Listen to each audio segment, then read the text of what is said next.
Sto lavorando con la struttura tecnica di missione al Ministero per un piano nazionale idrico che sta raccogliendo segnalazioni, esigenze proposte da tutti i territori, da tutta Italia, per darci finalmente sul tema dell'acqua,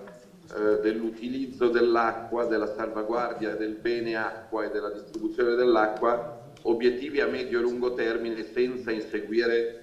l'emergenza settimanale, perché una settimana c'è la siccità e la settimana dopo c'è l'alluvione. L'annuncio di un piano nazionale idrico e poi il nuovo codice degli appalti che avrà bisogno di un tagliando a fine anno, che ha agevolato l'iter delle opere pubbliche, che a gennaio avrà le sue norme in tema di trasparenza. Il vicepresidente del Consiglio dei Ministri Matteo Salvini non ce l'ha fatta a salire a Longarone per partecipare al convegno del Consiglio nazionale dei geologi, ma ha voluto lo stesso essere presente con un collegamento audio dall'aeroporto di Linate. L'occasione è il 60° del Vajont. Con l'appuntamento di oggi sono entrati nel vivo gli eventi del ricco calendario che scandisce e declina il significato della memoria di quella immane tragedia di Stato. È un'occasione soprattutto di confronto per loro a 10 anni dal giorno in cui praticamente c'è stata una sorta di riconciliazione con il mondo dei geologi e le comunità del Vajont, perché in effetti finalmente sono stati ammessi quegli errori di valutazione che hanno purtroppo contribuito alla tragedia. Sul palco Pietro Semenza, geologo, figlio di Edoardo, che 4 anni prima della tragedia, nel 1959,